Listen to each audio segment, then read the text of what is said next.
All right, we got Hardcore War. The Good Brothers and Violent by Design taking on Eddie Edwards, Rich Swann, Willie Mack, Heath, and Rhino. This, I think, was the weakest match. This was one of the weakest matches of the night. So basically, there was just too much going on for me to really follow. Anything. I like Hardcore War, but 10 people is a little much. It is. That's why you kind of get lost in the shuffle. I like the new style that they're doing Hardcore War with, where you start off with 2 competitors and each person comes in with a weapon of choice. Right. I liked that perspective, but here's the other thing. The Good Brothers were dressed up in jeans and a t-shirt like you would be going into a hardcore match or a street fight, but nobody else really was. Right. We need to have everything is about that. And to be honest with you, it was a hardcore match. Yeah. I mean, it just was what it was. Classic Tommy Dreamer hardcore match. Right. Sort of thing, you know. Tommy Dreamer is backstage, people. I mean, obviously he is. And I can't remember who actually won. It was a fantastic hardcore match if you like that. But Babyface won. I think what was the big news was after this match. Yes, after the match, some people from Ring of Honor came up. OGK, so Matt Taven, Mike Bennett, Vincent, and PCO attack all the babyfaces. Yep.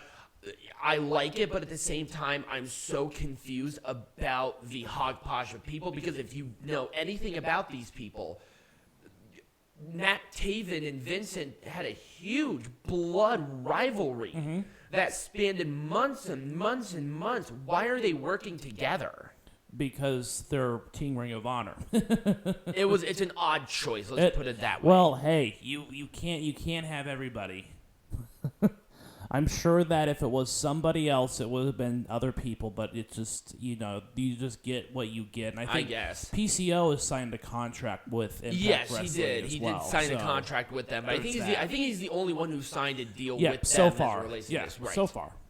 All right, Peanut Gallery, let's make this shit majestic again. So, with this match, I would have not done anything differently on a physical level. Right. But them mentioning the Royal Rumble as much as they did not have to mention the Royal Rumble in any capacity.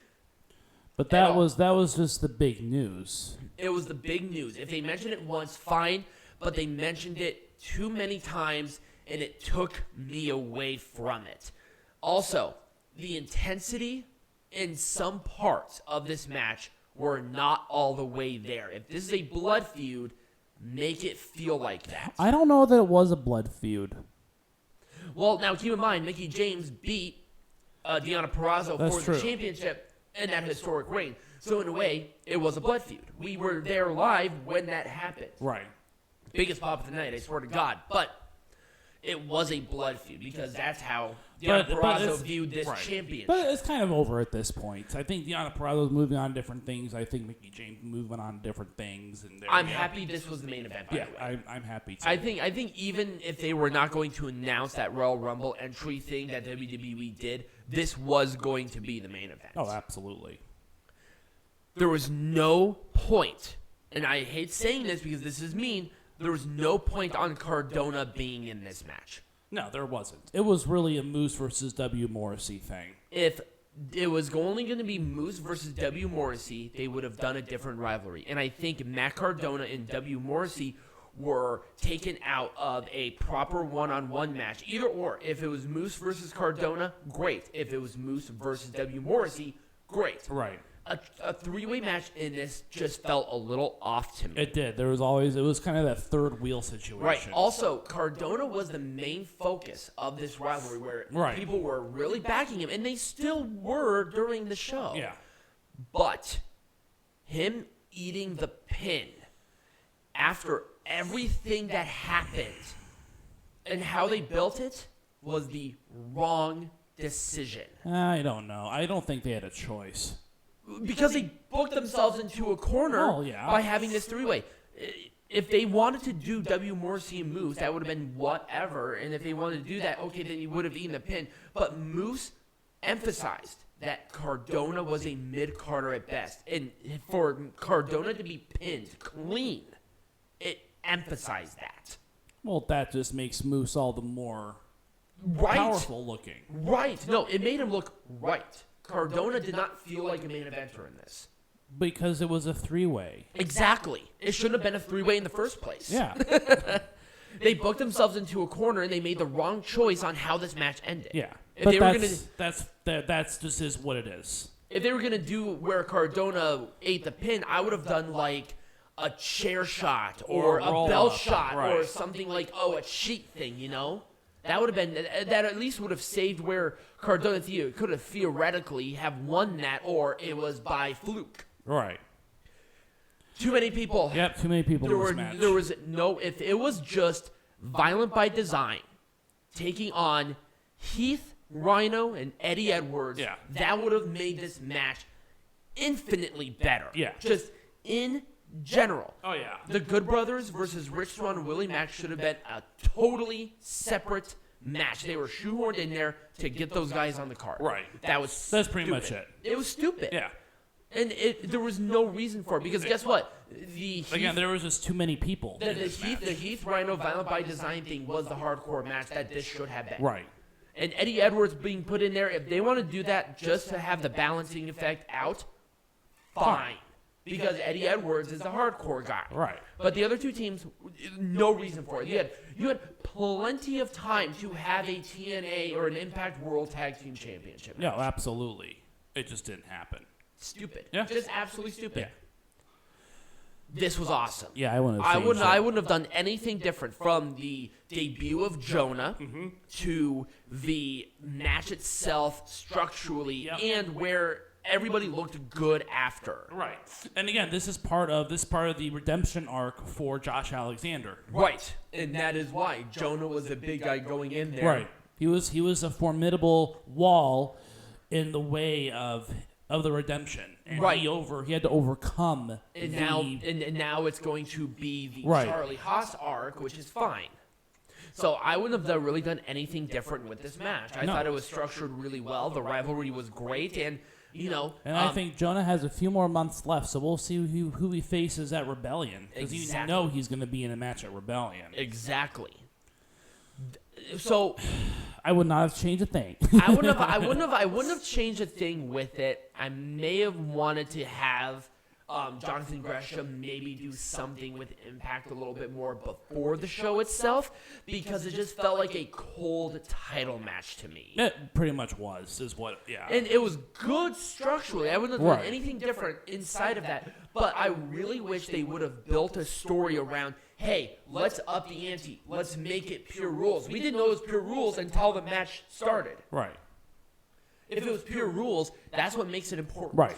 It was just, there were just some story aspects with this that could have been done better. A little bit better, absolutely. Right. So that was just kind of the only thing for me as it relates to that. I wouldn't have done anything different with this in every single way, shape, or form, including the winner. Right. Because Steve Maclin is now even more pissed off than he was before. What's his next move? Maybe as soon as Charlie Haas's match is done, it's going to be Maclin versus Alexander. Or maybe he goes after a different championship, takes advantage of that. He's pissed. He's a pissed off gentleman. I think him going after Josh Alexander would actually be the next really good match for Rebellion, because obviously they're going to do Moose versus Morrissey. Let's do a number one contenders match between Maclin and Alexander. Why? Because both Why? of them Maclin lost. Maclin's just a pissed off redneck now. Well, what other title can he go for? The digital media champion has to step down. The only other title. That's not. Why do you think that's a step down necessarily? Because the only time that this title has actually been defended, it has not been defended on pay-per-view yet. It's been defended on pre-shows and stuff on social media. So how can you sit there and say that it's not a step down? It's kind of a step down. I'm just saying that's a perfect way for him to go about getting a title if he wants to, because he's a pissed off guy. He was going to take advantage of something, and maybe he wins the belt and puts it on the line every single week or something like that. That at least builds the credibility of that belt, but also that there's going to be a development on a good match. Right. But that's the point. The point is that now he's pissed off. He doesn't deserve number one contender. He deserves none of that. He lost. He lost the match fair and square, and now he's just pissed off, and he is going to look for a way to get gold around his waist. That's my point. Okay. He does not need to be a number one contenders match for the world title. Okay. Here's the thing. We need a few more of these types of matches for these women to be more comfortable. I think that starting with 6 people was the wrong decision. Yep. They should have started with like 3 or 4. Right, because we've seen that before. Right. That would have been fine. Like a 6-person thing to determine it, because now you're just adding people. Well, for no again, reason. they're not comfortable with the Ultimate X. You could tell. Why do you have the max number of people that can be in this match for the first one? Right. Have like 3 or 4 of them instead of 6. I think that would have actually put a benefit onto the match itself. Have like Jordynne Grace, Tasha Steelz, because they're the ones who brought it up, and maybe Chelsea Green.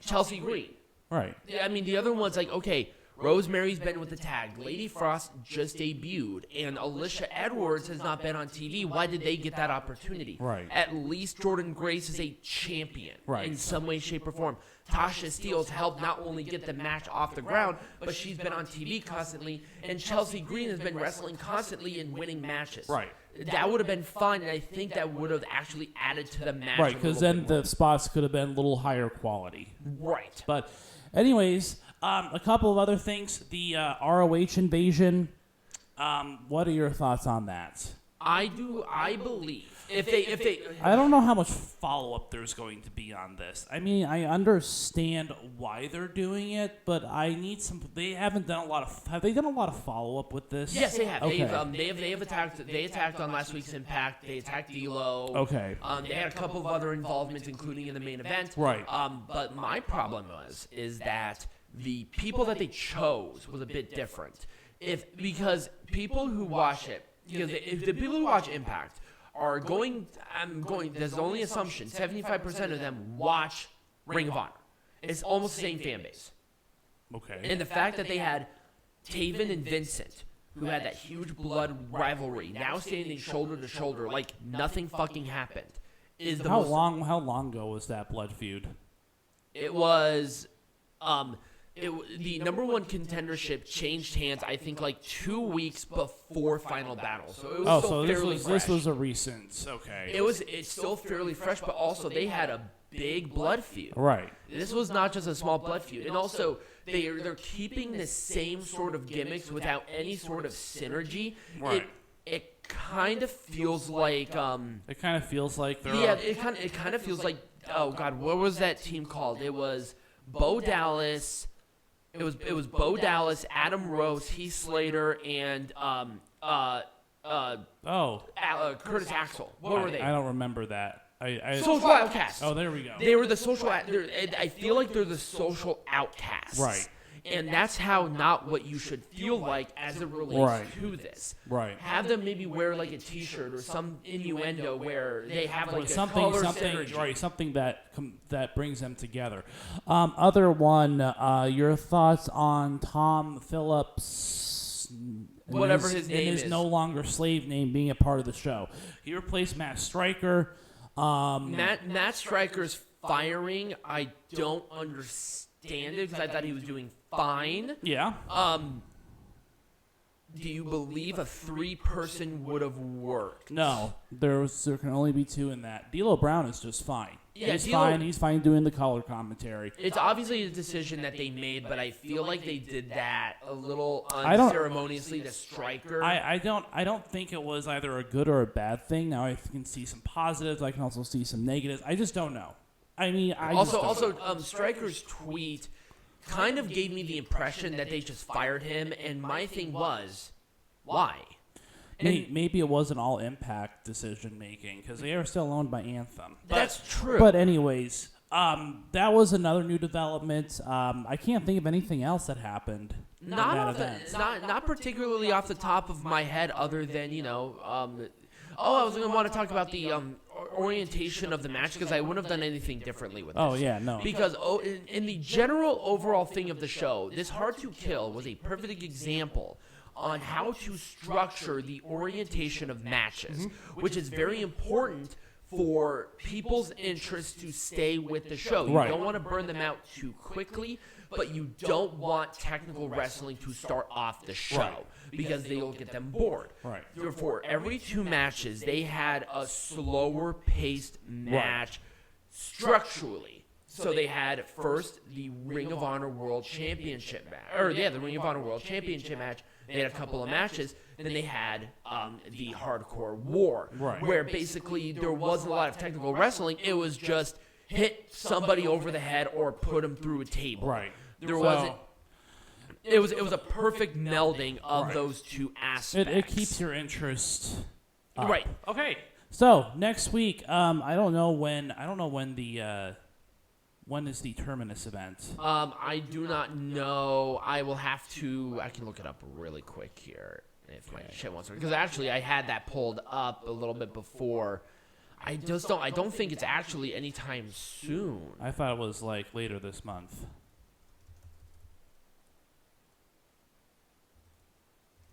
I think I butchered the spelling on that, but we're just gonna roll with it. Wikipedia, work with me today. They're not going to. I don't think it exists. You don't think? I don't think there's a page for it. Okay, I will double check on that. I think it's next week. I think it's on the 16th. I could be wrong. Anyways, we're gonna cover that if that's being covered. If not, then today's the 16th. I think it's the 23rd. Anyways, so So we'll cover that if that is indeed a part of next week. If not, we'll have a topic. It's TBD. Right. Because there's no other pay-per-view. So anyways, that's kind of all we got. Anything else we need to go over before we... Other than follow us on all of our social medias, become a patron. Yes, we'll let you know ahead of time on what the next thing is. I think I know what we're going to do if we don't have a pay-per-view. Yeah. But other than that, we're good. And as always, be... majestic.